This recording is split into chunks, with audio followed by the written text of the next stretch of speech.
Oh, that's quite scary. Yeah, he's quite freaky looking, isn't he? Okay, I'm ready. Well,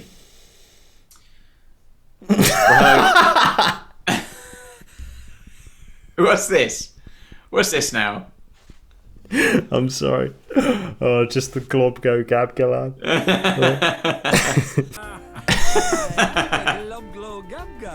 Right, let's do this. We're going. You're ready.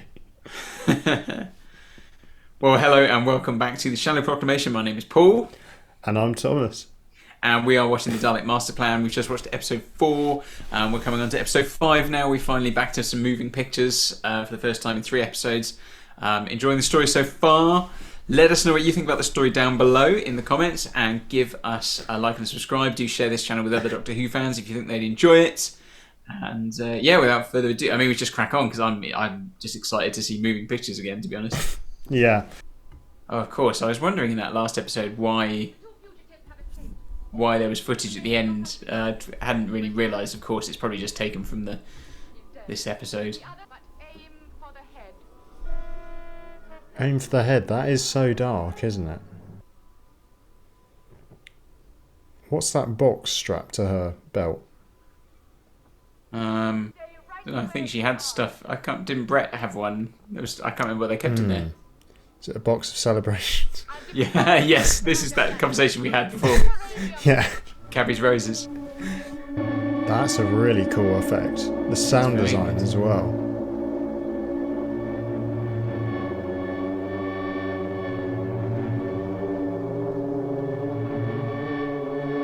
Oh, that's quite scary. Yeah, he's quite freaky looking, isn't he? Oh yes, I think molecular dissemination, this was also something the 2001 team asked about. So some of the effects they used here was things they wanted to bring into their own film. That's pretty cool that 2001 drew some inspiration from Doctor Who. Yeah. Because that's considered one of the great sci-fi films, isn't it? Yeah, totally. Just goes to show exactly what, kind of how important Doctor Who is in some ways. Yeah. I think maybe, I don't know if this was filmed with trampolines as well. Maybe they It wanted... looks a bit like trampolines, doesn't it? Yeah. Wow, so it kind of teleported them. Yeah, I guess so. Molecular dissemination. Being kind of broadcast through space, I guess a bit kind of Star Trek transporter kind of thing, isn't it? Yeah. Or like in Charlie and the Chocolate Factory, the room that turns a bar of chocolate into a TV signal. Oh yeah, and yeah. It appears on the TV. We don't know. We've never tried to transpose people in this way before. Why didn't you stop when space security came in? The experiment had already started. We couldn't stop. Do you think after they've all been transposed, they'll talk in a slightly higher voice? That guy in the background, I mean, he's just a perfect bad guy, isn't he? He is. He just looks like he's evil.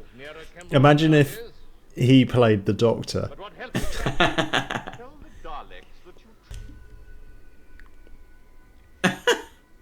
What? Bit of interpretive dance there. I love the fact he's had a moment and then he's like, oh. Everyone's looking at me. The highest. Next to you. He's great. He's really chewing the scenery, isn't he? Yeah, super sinister. You can imagine he's a right sadistic what's it. Now, could you say that this is actually the first time the Doctor regenerates? Because he's just had every one of his cells ripped apart and then put together again. Interesting. Although he hasn't changed his face, obviously. No, that's true. It's reassembled him as the first Doctor. But I'm going to make a case for that. You heard it here first, folks. David Tennant is actually the 15th Doctor. Or the 11th and The 12th. 11th. Yeah. Yeah, that's true, because David Tennant regenerates into himself, doesn't he? Yeah. And let's not forget John Hurt. Oh, and wait. Ruth and all the other ones. All the other ones. Get quite prolonged scenes in the 60s, don't you, sometimes, of like there being no dialogue. They just have stuff kind of going on. Yeah. It's quite nice, isn't it? It's a I show quite don't like it. tell. Yeah. Probably not so good on the recon. No. Yeah. What do you reckon? That's some good sound effects. Oh, wow. An invisible That's well monster. achieved. That's so cool. How have they done that? I was going to say, how do you achieve that with 1960s technology? Is it just something descends like underneath, or what? Like, yeah, is it an overlay? oh, it must be. That one appeared very suddenly, so it looks like that must be a pre-filmed. Do you reckon? Yeah, maybe. Like, kind of done. It's the fact that the camera was moving, though. Yeah, that's true. Because it'd be quite easy to do if it was a static shot and then you just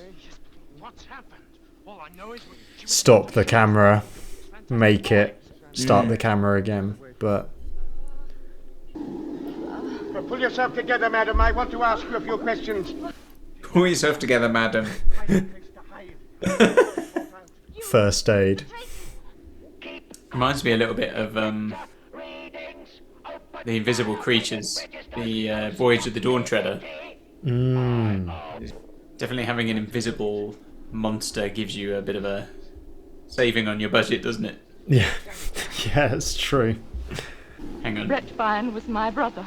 There you go, she killed her brother. Oh, man.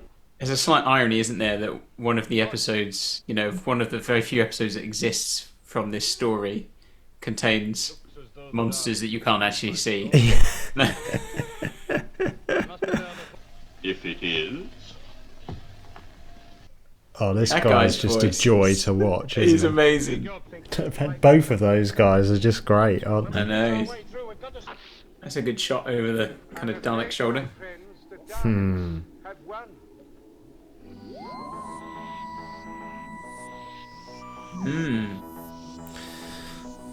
The Daleks have won. That's a pretty depressing line, isn't it? Well, that's good. It was nice to see some moving footage again, and great to see Mavic Chen and I don't know what I'm not actually sure I've picked up what the bald guy's name is, but they are great in this, aren't they? Just their, as we were saying, just their sort of the menace of the bald bloke, and just Mavic Chen's sort of just great delivery of his lines. Very enjoyable. Yeah, it was a good episode. It's gone by quickly, that one. Yeah, that was good, and it was kind of a different setting, obviously, with them sort of in that jungle. It was a bit like just randomly the 7th Harry Potter film is sort of a camping film. Yeah. Oh, right, yeah, interesting. This is a bit different, but well, I think you appreciate it. I think I remember if I said at the beginning it was written by Terry Nation and I think Dennis Spooner off the top of my head. So I think I said it was meant to be a 6-parter and then they needed 12, and so I think what happens is that we end up now moving into it. I don't think we're quite there yet, but we're about to get to it, I think, near to it, where the story becomes a bit more like The Chase, where the Daleks are basically just following them to different locations. Nice. So we will get a bit of that, I think. That will change it up a bit in this second half of this. I was going to say season, the story. The Chase is still my favourite Dalek story of the classic era so far, but who knows, this might beat it. Well, I did say The Chase is one of my favourite stories as well. Generally, it has a I have a soft spot for it. So I think it's a great one. So we are defenders of The Chase. Yeah, absolutely.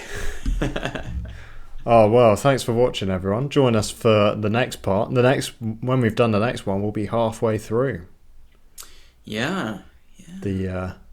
Well, not through the classic era. No, not quite. But got a little way to go. Through, this story. So, thanks for watching, everyone. Do give us a like and a subscribe if you'd like to stay in the loop of what we do, and we will see you soon. Take care. Bye-bye.